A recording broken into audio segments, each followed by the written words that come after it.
She walked. Whenever sleep slipped from her grasp, she walked. It occurred to her that her life had come to resemble the first draft of an advertising script for Guinness or Stella Artois. She walks, that's what she does. Except that there was no brightly lit pub full of cheery faces waiting to greet her at the end of her wanderings. Often at the end of the day she knew there was no point in stripping to the skin and sliding between cool sheets. She would only lie, stiff as a corpse, thoughts of murder running in her head, frantic hamsters on a wheel. Sometimes, if she was tired enough, sleep would creep up on her and pin her to the bed like a wrestler faster and stronger than she was. But it never lasted long. As soon as exhaustion relaxed its hold on her, she'd surface again, eyes gritty and swollen, mouth dry and tasting of death. And so she would walk. Along the breakwater, tall apartment blocks to her left, the choppy waters of the Firth of Forth on her right, the night breeze filling her nostrils with salt and seaweed. Then she'd turn inland, past the 24-hour Asda, and across the main drag into the old village of Newhaven. She'd pick random routes through the huddled streets of fishermen's cottages, then work her way inland and upwards, always trying to choose streets and alleys and quiet back lanes that she'd never entered before. That was part of the point. She had chosen to move to Edinburgh precisely because it was unfamiliar. She'd grown up a mere 40-minute train journey away, but the capital had always been exotic.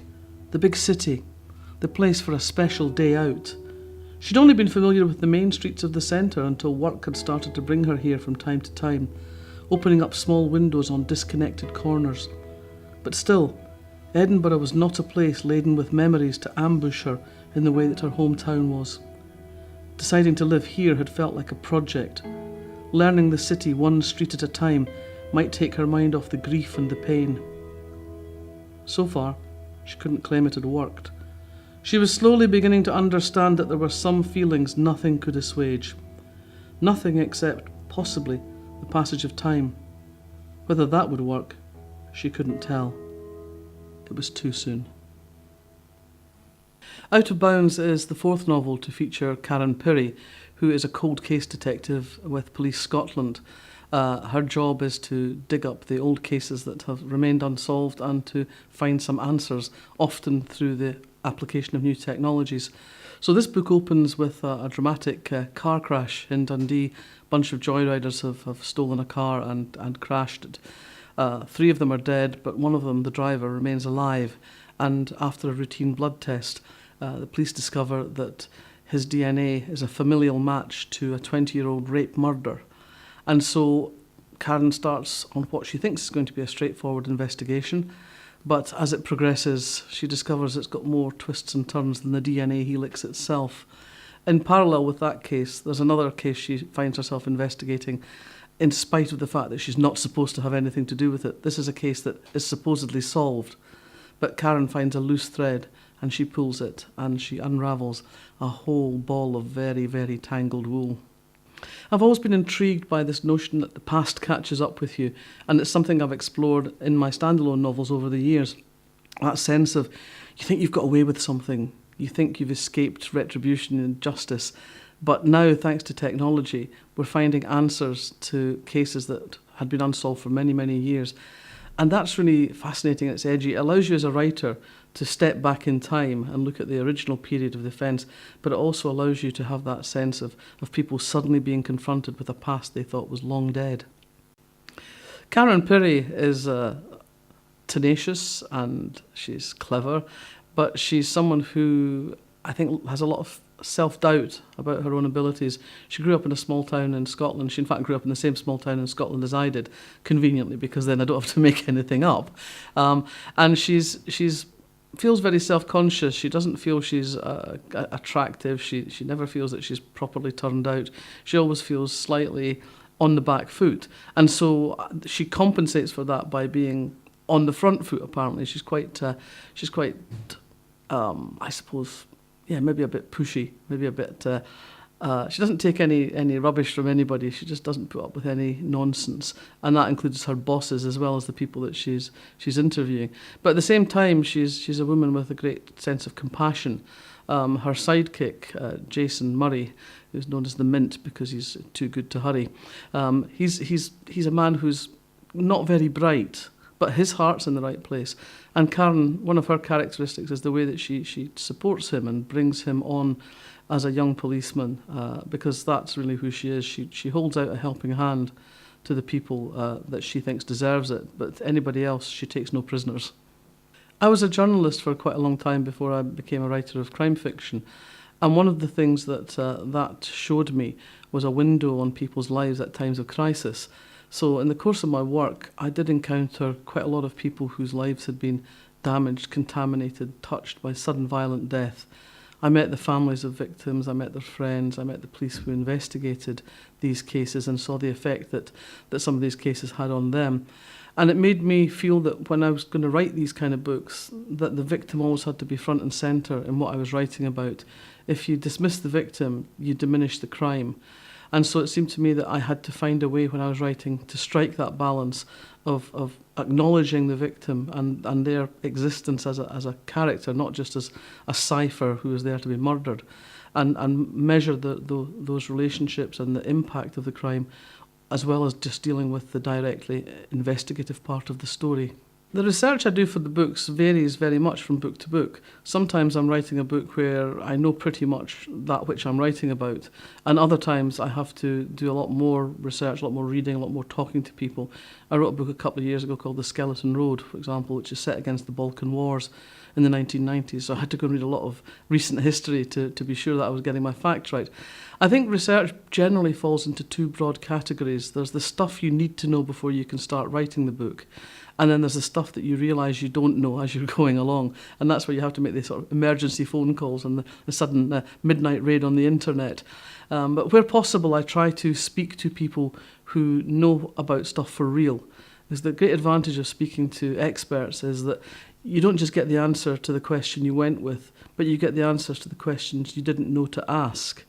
And you also, invariably, in the course of the conversation, get all sorts of little anecdotes and insights that allow you to write about the subject in such a way that it feels like you have a much greater knowledge, a much more intimate knowledge than you do, because you have what I like to think of as the sociology of the knowledge. And also often along the way you get another wee snippet that might set the wheels turning for another story or another novel down the line. So actually the research is fruitful in so many ways.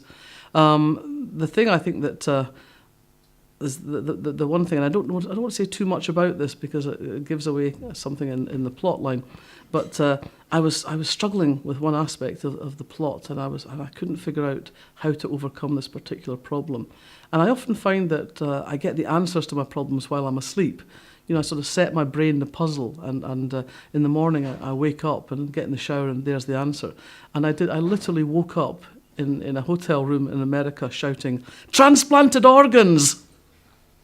But you have to read the book to find out the significance of that. I think for most writers, you spend your first 3 books figuring out what your process is, what works for you. And it's different for everybody. We all have our little quirks and foibles, but you need to figure that out for yourself because there is no magic formula. And when I started, I realised fairly early on that what worked best for me was to plan very carefully. So I used to write out on a file card every 3-line synopsis of every scene or every chapter, and I would start at the beginning once I'd planned it all out and work my way through to the end. When I had subplots, I had them on different colour file cards, so it was a bit like Countdown sometimes. You know, I'll have one from the pink pile, 2 from the blue pile, until I had something that looked like a Fair Isle jumper. And that worked for me really well for years. It worked for me for about 14 or 15 books. Everything was fine. I knew what I was doing. I started the book. I wrote 2,000 words a day. I finished the book. And then it stopped working. It stopped working inconveniently in the middle of a book. Because when I'd been planning it, I'd got so far along the way, and then I just couldn't figure out what came next. So I thought, well, when I get there, I'll know what's going to happen next. And I got there and didn't know what was going to happen next. And I started to panic. I really genuinely thought this was the end of the line. I thought, you know, everybody's only got a finite number of books in them. This is the cliff edge, and I'm standing on it, and there goes my career. And the deadline was getting closer and closer, and my editor would phone up and say, "How's it going?" And I'd go, "It's fine, I'm writing," which was a lie. And eventually what I did was I ran away. I went off to a place I'd go and stay in Italy where there's no internet, no TV, no radio, no distractions essentially, and no communication with the outside world. And I forced myself to get up every morning and write. And I did that for 10 days. And at the end of it, I'd written 65,000 words and finished the book, and I couldn't actually speak in sentences anymore. The last day I was in Italy, I just sat by the pool like... And I sent this off to my editor, and got a bizarre message back saying, "This is the best first draft you've ever handed in." It's just terrifying. I thought, is this how it's going to be from now on? But what it did mark was a shift in the way I work. Now I start with a sense of the overall arc of the story. I kind of know where it's going. I kind of know who's done what to whom, but I don't know any of the details along the way. Maybe I know a couple of turning points, but essentially I start and I just fare forward. It's the American writer E.L. Doctorow describes it, I think, as driving at night writing. You start from a fixed point and you know where you're headed for, but you only see that bit of the road in front of your headlights, and you just have to keep going on in trust that you'll end up roughly where you planned on being. And that's kind of how it is. I think what I enjoy most about writing is finishing. I think there's for me, the real excitement comes before I even start a book. When I'm writing a book, it's the next book that's always the most exciting prospect on the horizon. But I just enjoy that process of watching the story take shape and getting that sense of excitement as I get to know the characters better and I understand what they're capable of and how this can make the story richer and stronger. So it's just that I suppose that gentle accretion day on day of getting the story put together, getting to know the characters better, feeling a sense of investment in their destiny, I suppose. And then that wonderful moment at the end when you think, this is it, this is as good as it can get on the day. I'm ready to send it off into the world now. And then, of course, the hard work starts. I was incredibly honoured and touched to be given the Outstanding Contribution to Crime Fiction Award at the Theakston's Old Peculier Crime Writing Festival this year. I was involved in setting the festival up. 15 years ago, a bunch of bossy women in a room decided that we were going to give Harrogate something it would never forget. And here we are 15 years later, and we have probably the best crime fiction festival in the world. And to be honoured in that way by this festival, to feel the love in the room was amazing. I was very touched by what Mark Billingham had to say. It's the kind of thing that normally you have to die before anybody says about you. So I'm already signed him up to do my funeral eulogy. It was an amazing night, and I still sort of feel myself tearing up thinking about it. It was lovely.